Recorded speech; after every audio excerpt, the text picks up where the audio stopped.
Judgments and Decrees, or Being Judgmental.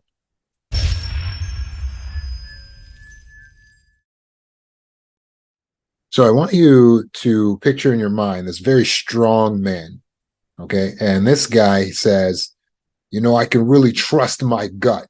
That's like his tagline.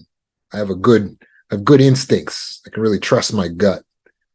And so one day he's walking along and he sees in this parking lot a man kicking another guy. He's just got this guy on the ground. He's just kicking him. And the big strong guy goes over. What's going on here? Why are you kicking this guy? Big strong guy wants to be a hero. And the guy who's doing the kicking says, I'm kicking this guy because this guy hit me. And the big strong man looked down. He saw that the guy on the ground was a little bit bigger. And so he joined in. He starts kicking the guy on the ground. He says, you think you can just hit people? Hitting people is wrong. What's wrong with you? And the guy on the ground, he's getting kicked. And he says, no, I hit that guy because he was trying to kill me. Now the big strong guy stops, looks at the guy next to him, says, you tried to kill him? And the guy next to him is like, well, yeah, but that the big man throws the guy next to him on the ground. He starts kicking him. You think you can just have me kicking somebody and you're over here trying to kill them? Killing people is wrong. Don't you know that? And the guy on the ground gets up and he joins in. He starts kicking this other guy. And so now the two of them are kicking this guy on the ground. The guy on the ground says, yeah, but it was because the guy kidnapped my sister. And then the big strong man stops. Says, looks at the guy next to him. You tried to kidnap his sister? Before the guy can even respond, he's got that guy on the ground. Now he's kicking him. And the guy on the ground gets the other guy that was getting kicked before gets up. And now the two of them are kicking this guy on the ground who apparently kidnapped the sister. And then that guy says, it's not a kidnapping when you're married to them. I was taking her on a honeymoon. Here, there's a license in my pocket. Big strong man wants to investigate. I'm not getting fooled this time. He goes in the man's pocket, pulls it out. Sure enough, there is a marriage license. This guy married his sister. He didn't kidnap her. So this guy takes this guy next to him. You told me that she was kidnapped, throws him on the ground and starts kicking this guy now again. And the guy who's on the ground who married the sister stands up and he joins in on kicking this guy who's on the ground. And the guy who's on the ground says, yeah, but she was only 17. And now the big guy's like, what? You married a 17-year-old? Why, you predator? And pulls that guy back down and starts kicking him again. And guess what? The guy on the ground now that's getting kicked says, yeah, but that was 10 years ago. Look at the date on the marriage license. So now the big guy looks at the marriage license. That was 10 years ago. And he says, yeah, and I was 17 too. And says, now the strong man is just confused.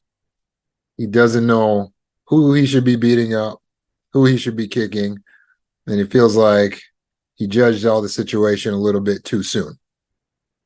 So probably he should have just saw these guys and either kept walking or called the authorities to help. Instead, he thought he was getting involved. He thought he understood. He trusted his gut. And that backfired on him. So a wise man recognizes how much they do not know. There is so much I don't know. When we talk about trusting the gut, talking about prejudice. Intuition is prejudice. It's making a decision on something or forming an opinion on something before you have all the facts. That is the definition of both intuition and prejudice. Now, don't get me wrong, prejudice is not always bad. Okay, so there's going to be some survival situations where we need to judge something, snap, spur of the moment, and figure it out. And we don't have time to get all the facts. Like if you see a big scary guy following you in an alley, now you got to just fight, flight, freeze. You got to do something to get yourself safe. You don't have time in that situation to get all the facts. So sometimes prejudice is actually a good thing. It can keep us safe. It's not always bad to be prejudiced. And our intuition, the same way. The thing is, we don't want to guide our life by prejudice or intuition. That is to prejudge situations without having all of the facts. And so I'd like to take this a step further and to help you to get out of trauma mindset and recognize that in general, being judgmental is maladaptive. Being judgmental is maladaptive. Now, if you were to be honest with yourself, you might notice that you're a little bit of a judgmental person. Do you notice that about yourself? That you're a little bit judgmental. So that's where you tend to look at someone and make a decision or an opinion on them based on what you know about the person as to whether they're good or bad, whether they're worthy in a general sense. Are they a worthless person?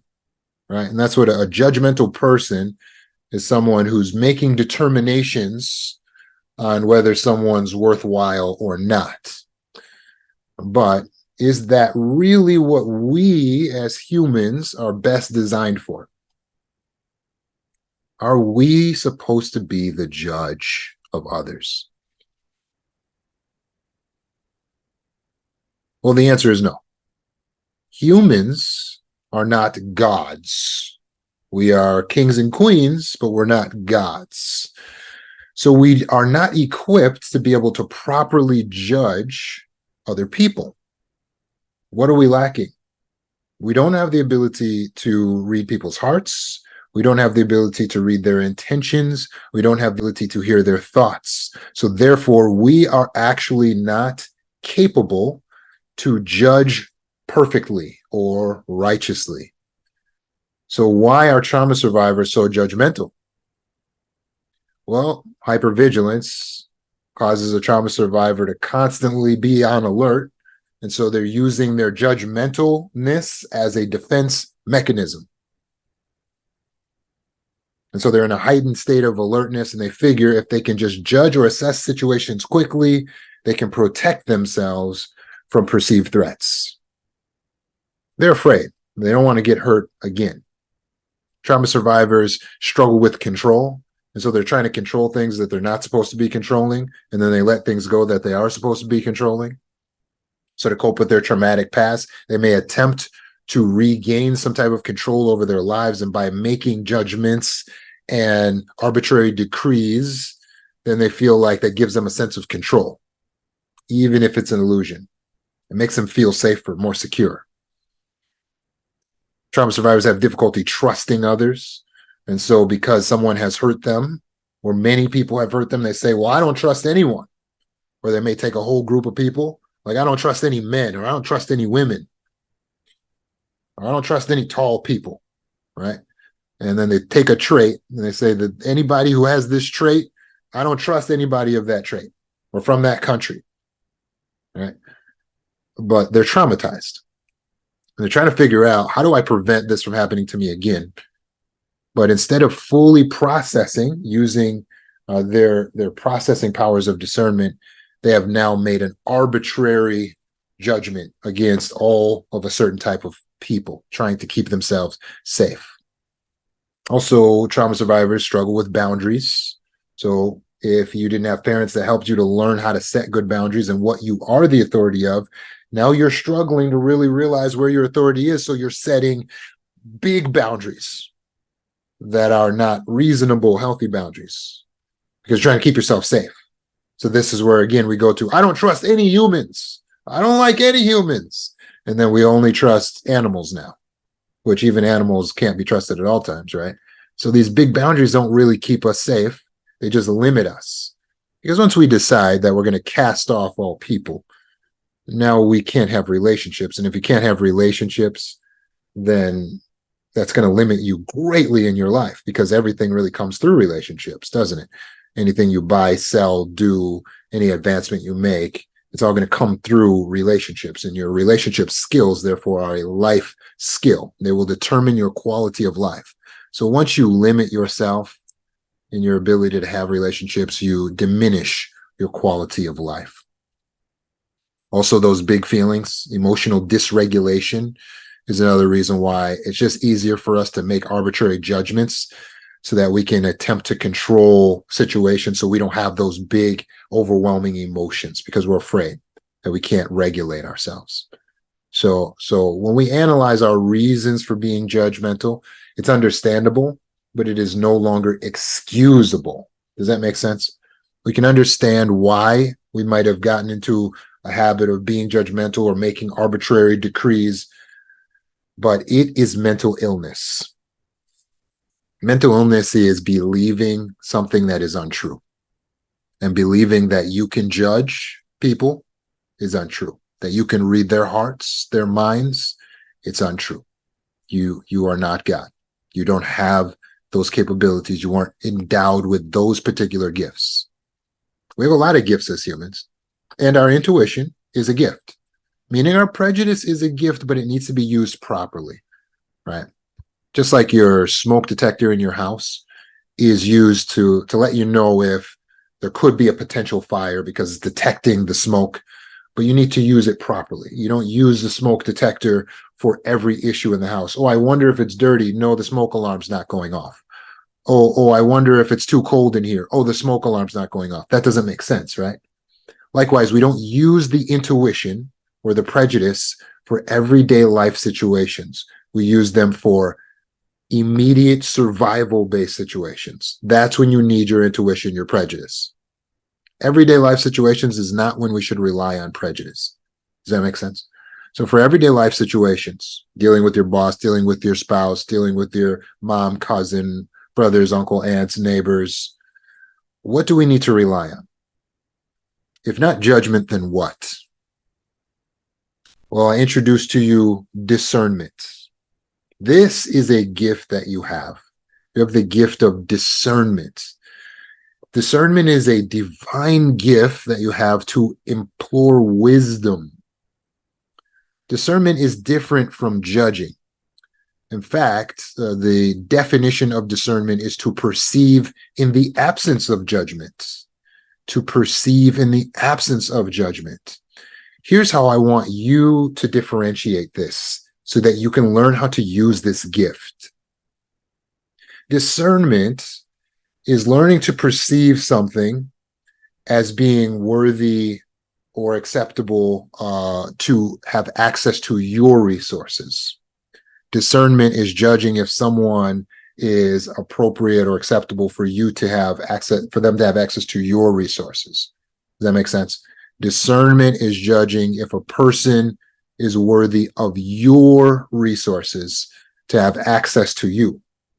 Judgment is discerning if a person is just worthy in a general sense. Or just judging is discerning if a person is worthy of something that's not under your authority. Now you're just being judgmental. Does that make sense? So if you haven't been appointed the judge of someone, but you're determining they're guilty, they're a liar, that's just judgmental because that has nothing to do with your resources. But when you look at a person and you say, I don't feel like I can trust them to have access to my house, my car, my garage code, that's discernment. To look at a man and say, he is vile, he's wicked, he's worthless, that's judgmental. To look at a man and say, I don't think he's good marriage material for me, that's discernment.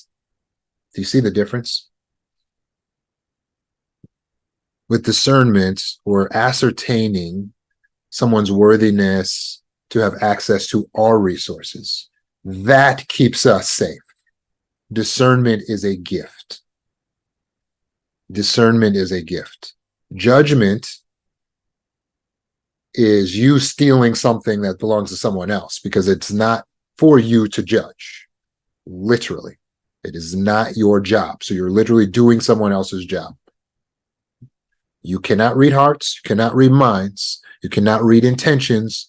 You are not a God. Therefore, you're not supposed to be judging. You're not supposed to be sitting in the seat of judgment. Get out of it. You're in the wrong place. Over here with Wise discernment, we are assessing matters, assessing people in terms of, are they going to have access to our resources? We are the king or the queen of our little kingdom. What are your resources? Do you know?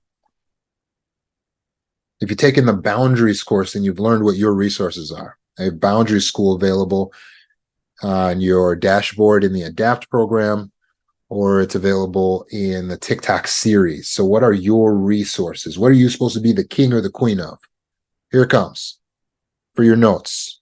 Your time, your energy, your personal space, your body, your beauty, your talents, your skills, your helpfulness, your encouragement, your support, your money, your house, your cars, any material assets that you have, your children, and your animals. Those are your resources. Did you catch those? Other people do not have a right to your resources. They have to go through you, the king or the queen. And so as the queen, now you must discern who shall have access to my time, energy, talent, skills, personal space, body, beauty, talents. You decide who gets access to that. When you get that, you get mental health. When you get that, you get boundaries. When you get that, you can develop good relationship skills, because all relationships are transactional. They are an exchange of resources. And so you have to recognize what it is you're supposed to be judging and discerning around. It's not up to you to decide who's wicked, who's vile, who's good, who's amazing, who's, oh, they're so great. Too much. You can't judge people. You don't know what they are. You don't know what anyone is. No one, not even your spouse. You don't know anyone. You don't know any. This is healthy thinking. I know nothing. When you recognize, because you can't read their heart, you can't read their mind, even if you're married to them, even if they're your children, you don't know everything about them. Because even what you think you know can change. That's why we can't judge people. We just don't know. So we keep ourselves safe by understanding what our resources are and understanding it's our job to protect our resources, not to figure out who's good, who's bad. No. Just to protect your resources. So now you're looking at the person not from the standpoint of, I got to figure out if they're safe or if they're unsafe. No, you don't. You need to discern if it would be appropriate to give them access to your resources. That's what you're trying to figure out. Well, I want to know by looking at someone if they're a narcissist. You can't. Not in all cases. Of course, sometimes it's more obvious than others, but not in all cases. Remember, these predators are hiding who they are. So we don't know who they are. So how do we keep ourselves safe? By protecting our resources. So you keep your eyes on your bag. Keep your eyes on your bag. That's your resources. And then you're just discerning if you will give access to these people around you. If you'll give access, how much access you'll give. That's your job. And when you focus on that, then you don't fall into being judgmental. You fall into healthy discernment. I think based on the things I've seen, based on the past, based on what I'm sensing with them, based on the way they talk, based on whatever it is, I won't give them access to my resources. That's your decision. I won't let them have access to my children, to my garage code, to my bank account. I won't go spend time with them. I won't let them in my personal space. I won't let them live with me. I won't let them stay with me. I won't give them access to my debit card. I won't let them use my bus pass. That is your stuff. So that's what you're supposed to be discerning. Not judging, discerning. Do you see the difference? Discernment is perception without judgment. So we haven't decided if this person's good, bad, worthy in a general sense. We're just discerning if they are appropriate or worthy of access to our resources in a very specific sense.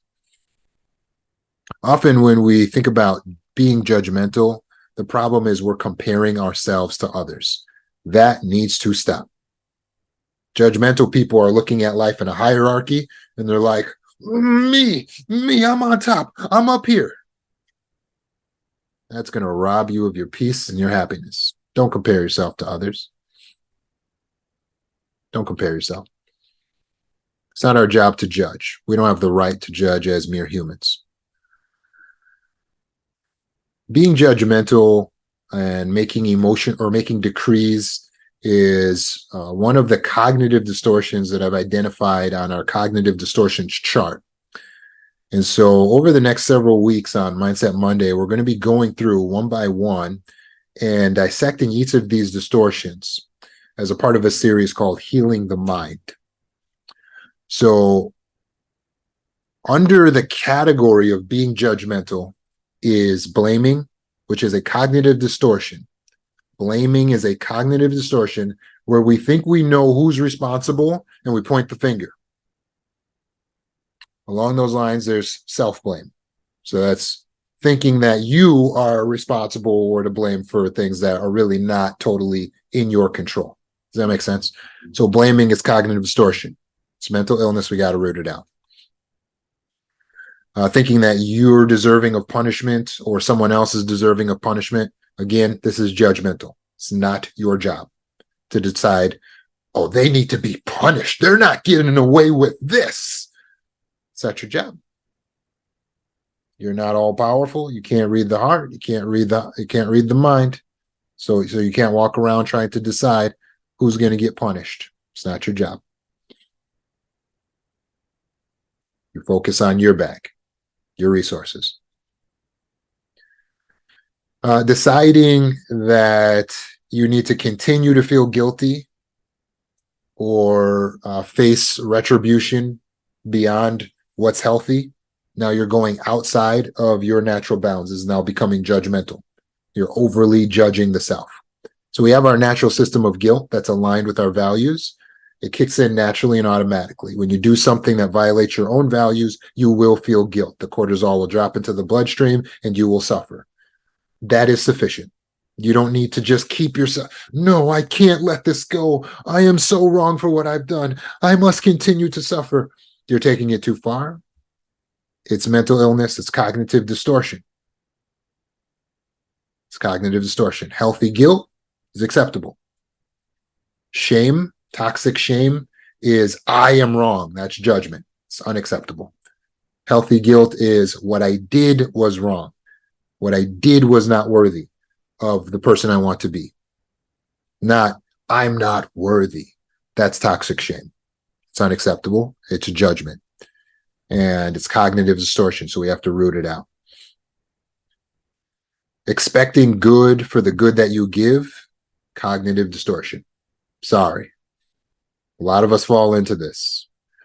We do good, we help people, you give to your partner. I was there for him at this time. I was there for her at that time. And then what happens? They leave you, they abandon you, they abuse you, they call you out, they call the police on you, they do crazy stuff to you. And you're like, what? Why did they rob me? Why did they steal from me? And now you look like that person who took the snake off the ground and took the snake in the house and coddled the snake, but the snake still bit you. And you go, why did you bite me? I did all this stuff for you. And the snake's like, because I'm a snake. So the reality of life is that you can do good and get bit. That's the reality of life. Not always, but you can do good and get bit. So when you think that if I do good, good will come back to me, you are in cognitive distortion. Sorry. The good doesn't come back to you in this lifetime and on this planet, in this universe. That's not how this universe is working right now. This universe is in a disarray right now. So it's disorderly right now. So sometimes good people are suffering. Sometimes good people are facing adverse circumstances. Sometimes bad people who are doing bad stuff are prospering. They're doing great, wealthy, and they live in some relative sense of peace. That's the topsy-turvy reality of the universe. When we understand that that's what this universe is how this world is working right now, then we can come out of the delusion so we don't just keep falling for the same trap. Oh, let me do more good, then it will come back. No, it's not. It may not always come back. So if we do good, We do it out of love, not expecting anything in return. And we're not surprised to see that a snake will be a snake.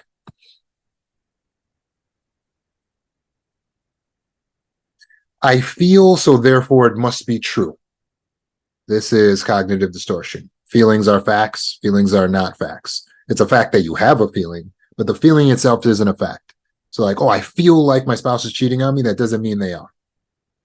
I feel like my son is doing drugs doesn't mean he is. Just taking negative judgments and predictions on life, yeah, you're going to be right 60% of the time, but it's not because you have special powers. It's just because we live in a topsy-turvy world with a lot of wickedness. So it's mental illness, it's cognitive distortion to see the world as, if I feel it, then it must be real. No.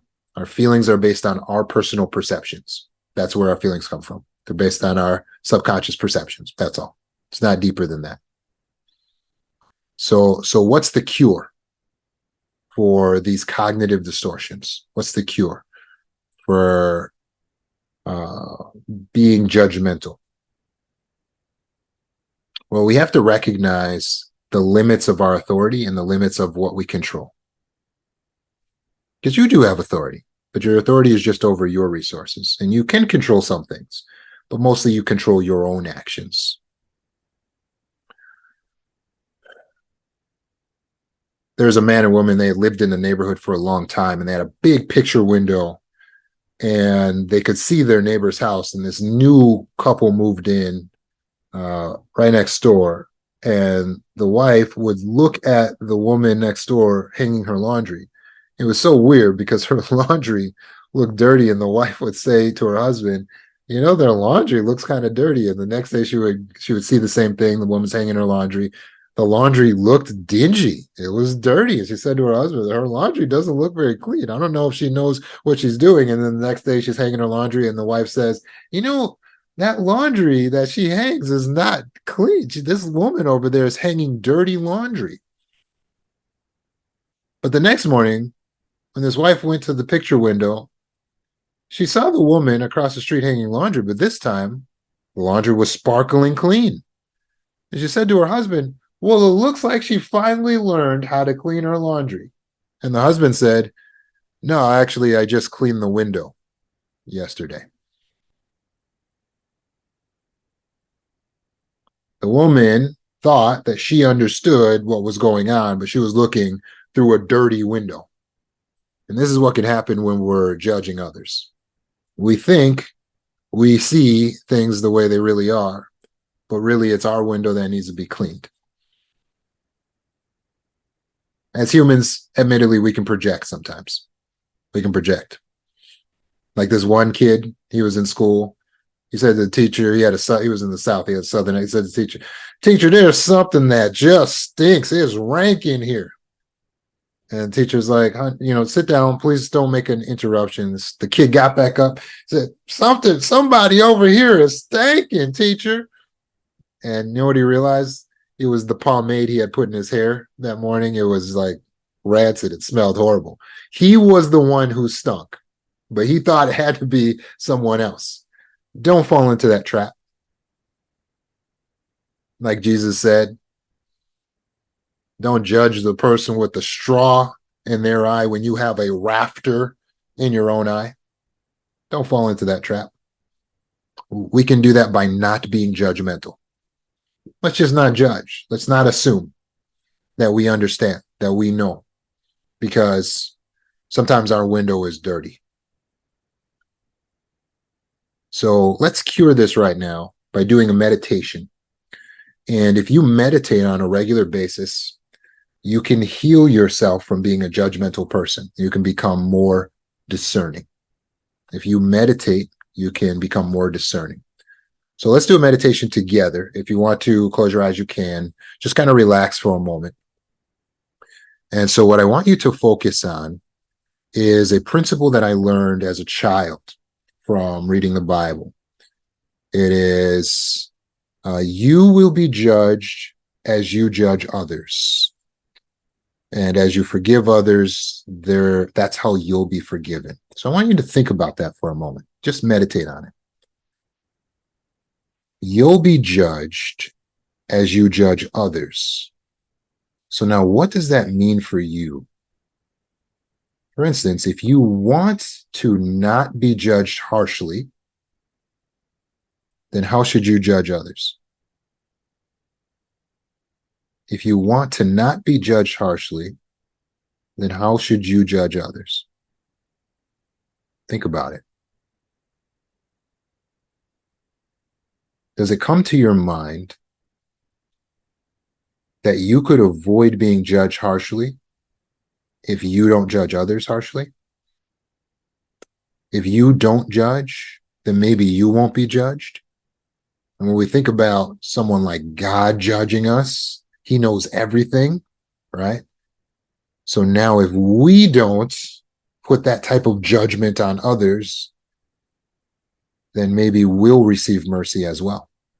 If we're forgiving of others, maybe we'll receive forgiveness as well. Now, just picture yourself doing that. Picture yourself talking to people, looking at them. But this time, what you're thinking in your head is not, I'm judging them, they're horrible. But instead, you're just observing with no judgment. Makes it easier to have compassion, doesn't it? Nice job on that meditation.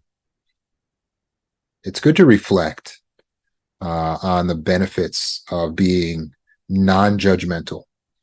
People who are non-judgmental experience better friendships. People who are non-judgmental open themselves up for new experiences, and they learn better, because you can't learn when you're prejudiced. It shuts your brain down. You think you know, so you can't learn. People who are non-judgmental have deeper spirituality. People who are non-judgmental are happier. People who are non-judgmental have less anger. And it makes it easier to cope with injustice. When people are non-judgmental, it makes it easier to cope with injustice. Listen, injustice is going to be an inevitability. Injustice is going to be an inevitability. You are going to face unfair circumstances. When you recognize that it's not your job to judge and that unfair things can happen in this life, it makes it easier. You're prepared to handle and cope with the injustice that you will inevitably face in this life.